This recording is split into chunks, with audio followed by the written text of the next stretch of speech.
اعوذ باللہ من الشیطان الرجیم نحمده ونصلي على رسوله الكريم اما بعد فاعوذ باللہ من الشیطان الرجیم بسم اللہ الرحمن الرحیم.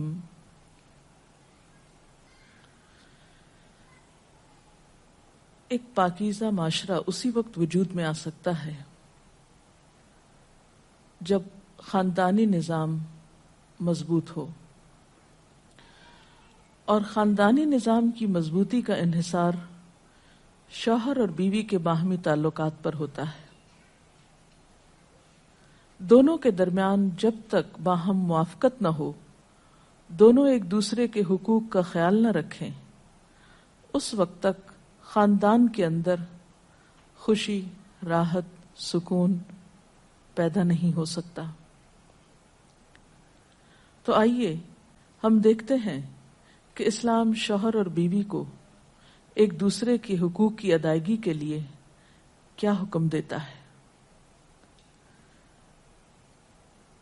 سب سے پہلے شوہر کی ذمہ داریوں پہ بات کریں گے اور عورت کے حقوق پر. قرآن پاک میں اللہ سبحانہ وتعالی نے شوہر اور بیوی دونوں کو ایک دوسرے کا لباس بتایا ہے.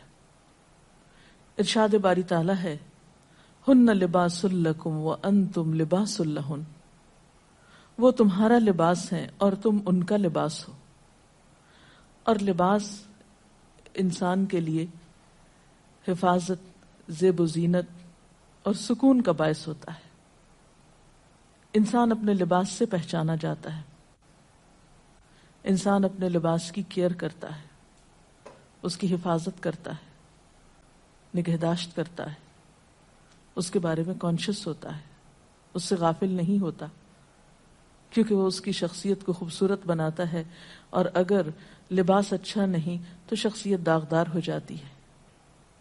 تو جس طرح لباس اور جسم کا باہم تعلق ہے، ایک مضبوط تعلق، قریبی تعلق، اسی طرح شوہر اور بیوی کا بھی باہم ایک مضبوط قریبی تعلق ہوتا ہے.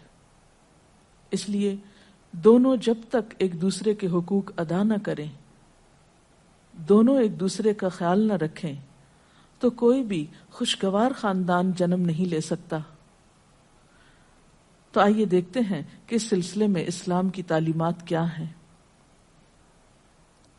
سب سے پہلے شوہر کو یہ تلقین کی گئی کہ وہ بیوی کے ساتھ اچھا سلوک کرے. قرآن پاک میں اللہ تعالیٰ فرماتے ہیں، وَعَاشِرُوهُنَّ بِالْمَعْرُوفِ، اور ان عورتوں کے ساتھ معروف طریقے سے، بھلے طریقے سے زندگی بسر کرو. حجۃ الوداع کے موقع پر نبی صلی اللہ علیہ وسلم نے مردوں کو تلقین کرتے ہوئے فرمایا، لوگو سنو، عورتوں کے ساتھ اچھے سلوک سے پیش آؤ، کیونکہ وہ تمہارے پاس قیدیوں کی طرح ہیں.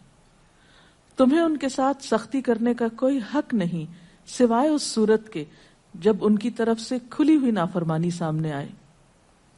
اسی طرح آپ نے اپنے اس خطبے میں یہ بھی فرمایا کہ دیکھو سنو، تمہارے کچھ حقوق تمہاری بیویوں پر ہیں اور تمہاری بیویوں کے کچھ حقوق تم پر ہیں. تمہارا حق ان پر یہ ہے کہ وہ تمہارے بستروں کو ان لوگوں سے نہ روندوائیں جن کو تم ناپسند کرتے ہو، اور تمہارے گھروں میں ایسے لوگوں کو نہ آنے دیں جن کا آنا تمہیں ناگوار ہو. اور سنو، ان کا تم پر یہ حق ہے کہ تم انہیں اچھا کھلاؤ اور اچھا پہناؤ. اسی طرح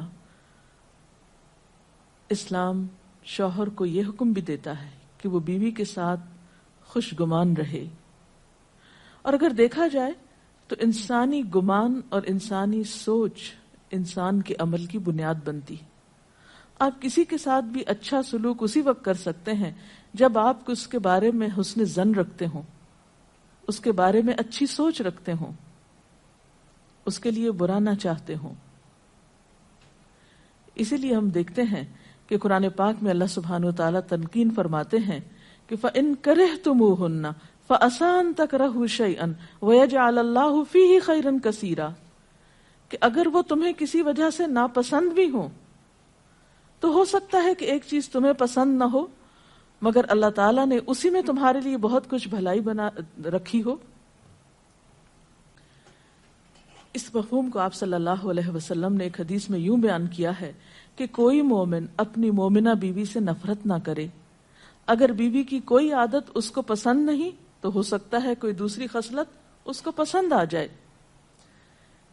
اسی طرح بیوی کے ساتھ عفو درگزر کی روش اختیار کرنے کا بھی حکم دیا گیا ہے، کیونکہ گھر میں 100 معاملات ایسے ہو سکتے ہیں جن میں دونوں کو ایک دوسرے سے اختلاف ہو، یا ایک دوسرے کی کوئی بات ناپسند ہو، یا ایک دوسرے کی طرف سے کچھ زیادتی ہو. تو ایسی صورت میں جب تک معاف کرنے کی روش پر عمل نہ کیا جائے بہتری نہیں ہو سکتی، کیونکہ انسان تو خطا کا پتلا ہے، غلطی تو اس سے ہوگی. اس لیے قرآن پاک میں خاص طور پر اہل ایمان کو حکم ہے، یا ایھا الذین آمنوا ان من ازواجکم و اولادکم عدوا لکم. اے لوگو جو ایمان لائے ہو، تمہاری بعض بیویاں اور اولاد تمہارے دشمن ہو سکتے ہیں، فاحذروہم، ان سے محتاط رہو. وَإِن تَعْفُوا وَتَصْفَحُوا وَتَغْفِرُوا فَإِنَّ اللَّهَ غَفُورٌ رَحِيمٌ. پھر اگر تم معاف کر دو، بخش دو، عفو درگزر سے کام لو، تو بے شک اللہ تعالیٰ بھی غفور الرحیم ہے. معاف کرنے کے لیے یہاں پر 3 الفاظ ایک جگہ پر استعمال ہوئے ہیں، تعفو، تصفحو، تغفرو. اس سے آپ اندازہ لگا سکتے ہیں کہ کس قدر تاکید ہے معاف کرنے کی، اور ایک اچھا گھرانہ معاف کیے بغیر ایک دوسرے کو وجود میں آ ہی نہیں سکتا. نبی صلی اللہ علیہ وسلم نے خاص طور پر عورت کے ساتھ اچھے سلوک کی تلقین کرتے ہوئے فرمایا، عورتوں کے ساتھ اچھا سلوک کرو. عورت پسلی سے پیدا کی گئی ہے، اور پسلیوں میں سب سے زیادہ اوپر کا حصہ ٹیڑھا ہے. اس کو سیدھا کرو گے تو ٹوٹ جائے گی، چھوڑ دو گے تو ٹیڑھی رہے گی. بس عورتوں کے ساتھ اچھا سلوک کرو. بعض اوقات یہ سمجھا جاتا ہے کہ اس میں شاید عورتوں کی توہین کی گئی.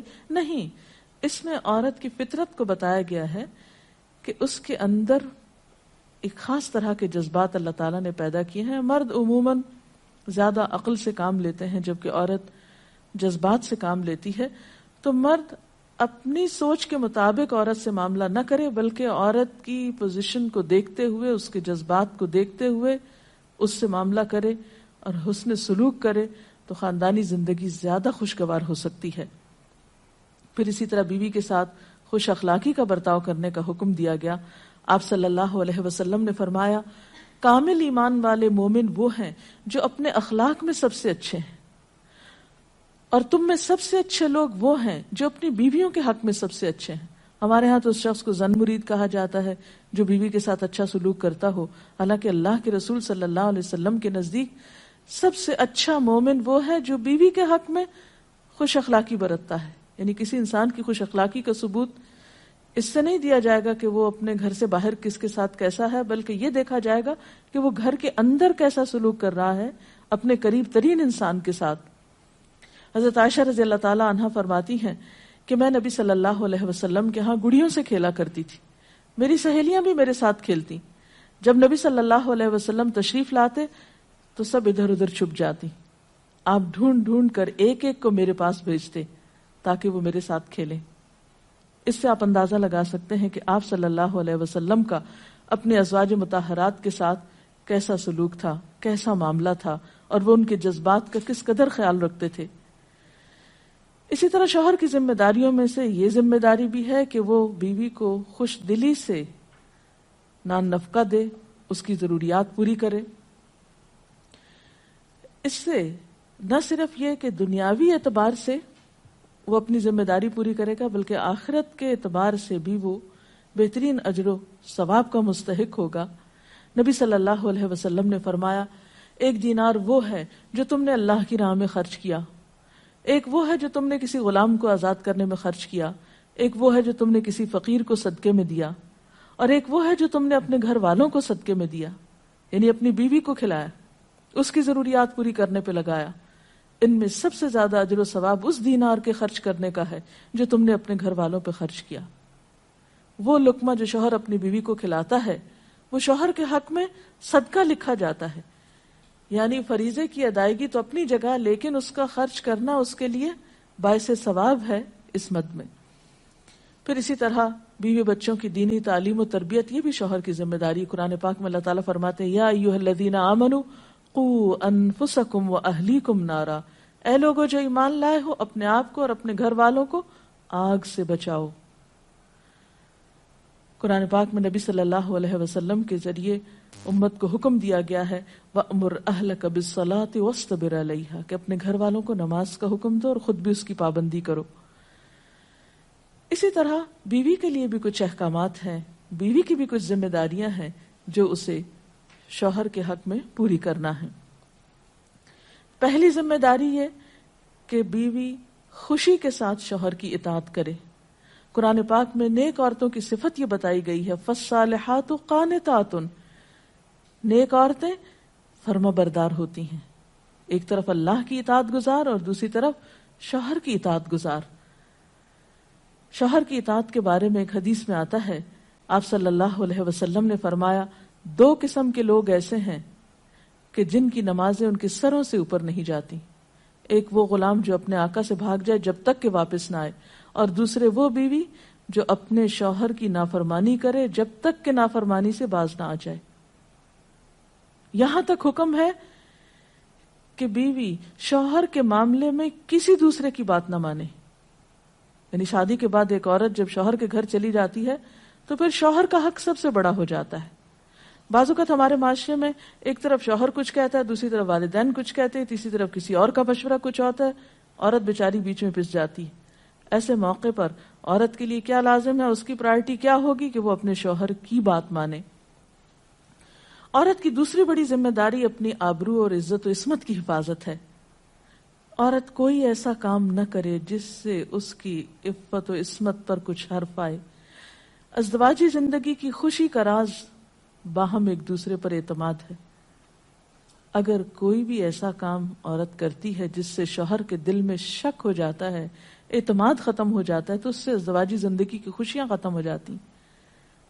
یہ اعتماد بے حد ضروری ہے، اور اس کے لیے اپنی عزت عصمت کی خصوصی حفاظت۔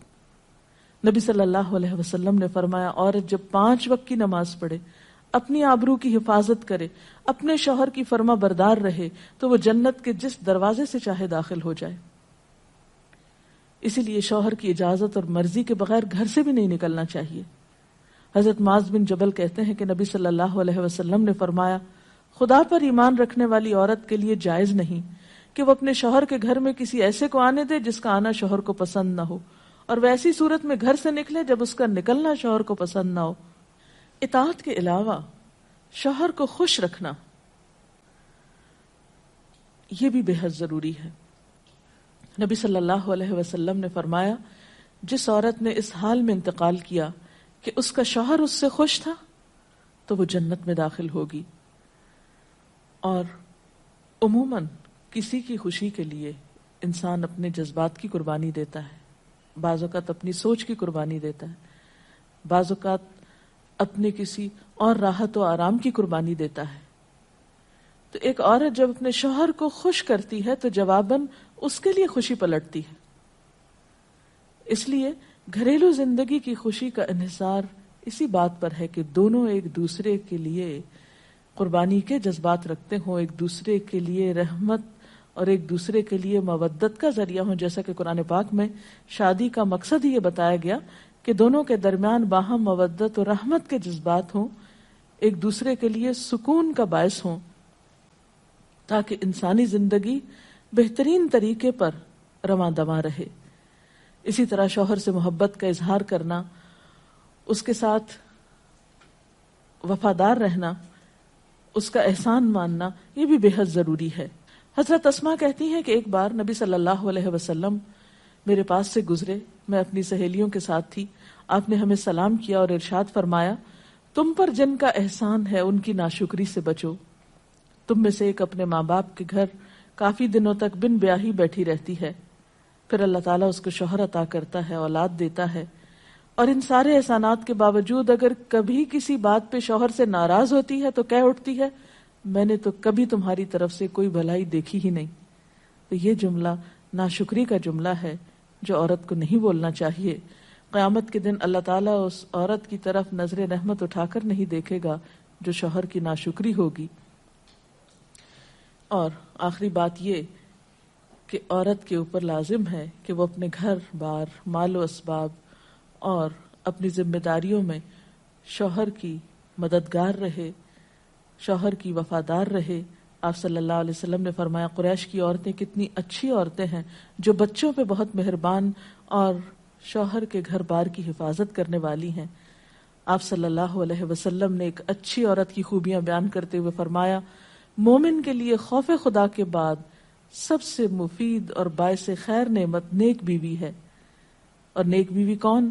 جب وہ شوہر اسے کسی کام کے لیے کہے تو خوشی سے کر دے، جب اس پہ نگاہ ڈالے تو اسے خوش کر دے، جب اس کے بھروسے پہ قسم کھائے تو وہ اس کی قسم پوری کر دے، جب وہ کہیں چلا جائے تو اس کے پیچھے اپنی عزت و آبرو کی حفاظت کرے، اور شوہر کے مال و اسباب کی اور ان سب چیزوں کی نگرانی میں شوہر کی خیر خواہ اور وفادار رہے، اور اس کے ساتھ ساتھ اپنی صفائی، زیبائش اور سلیقہ مندی کا بھی ثبوت دے.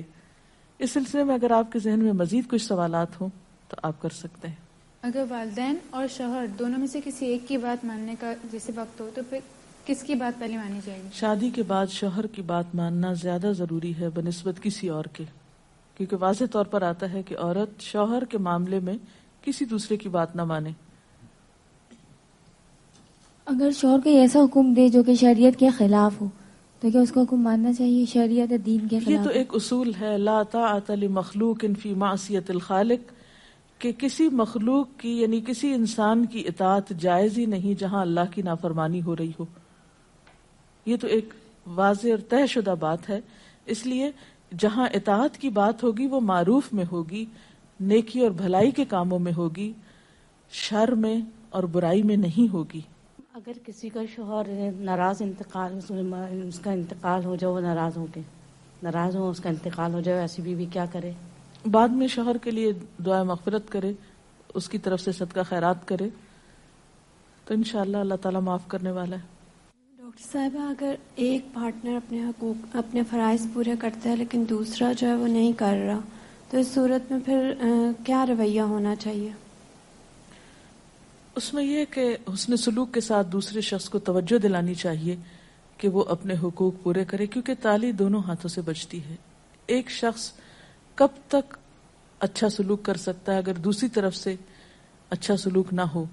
لیکن یہ یاد رکھیے کہ انسان بد اخلاقی کے ساتھ نہ کسی کا دل جیت سکتا ہے، زور زبردستی کے ساتھ کسی سے اپنے حقوق نہیں منوا سکتا. وقتی طور پہ ہو سکتا ہے کہ پریشرائز ہو جائے، لیکن کسی کے دل میں اپنی جگہ نفرت یا سختی سے نہیں بنائی جا سکتی، محبت کے ساتھ ہی بنتی ہے. اس لیے صبر سے کام لینا چاہیے، اس معاملے میں جلد بازی نہیں کرنی چاہیے، اور دوسرے کو اپنے اخلاق کے ساتھ درست کرنے کی کوشش کرنی چاہیے، کیونکہ شوہر اور بیوی کا باہم تعلق جو ہے وہ بنیادی طور پر ہے ہی محبت کا تعلق. اگر شوہر دینی تعلیم کو اہمیت نہیں دیتا لیکن بیوی اسے حاصل کرنا چاہتی ہے تو ایسے میں بیوی کو کیا کرنا چاہیے؟ اب دیکھیے کہ دین کی تعلیم تو یہی ہے کہ طلب العلم فریضۃ علی کل مسلم، علم حاصل کرنا ہر مسلمان پر فرض ہے. اس میں جیسے مرد کا حق ہے علم حاصل کرنے کا، ایسا ہی عورت کا بھی حق ہے، کیونکہ علم کے بغیر تو زندگی اندھیر ہے. نہ انسان دنیا میں صحیح طور پر زندگی بسر کرتا ہے اور آخرت میں بھی وہ کیسے حساب کتاب دے سکتا ہے جب اس کو پتہ ہی نہیں کہ اس کی ذمہ داریاں کیا ہیں، اسے کیا کرنا چاہیے اور کیا نہیں کرنا چاہیے. تو اس لیے اسلام نے ایسے معاملے میں عورت کو حق دیا ہے کہ وہ اپنا حق لے سکتی ہے، یعنی اگر شوہر نہیں بھی راضی تو وہ دینی علم حاصل کر سکتی ہے جس پر اس کی دنیا اور آخرت کی فلاح کا انحصار ہے.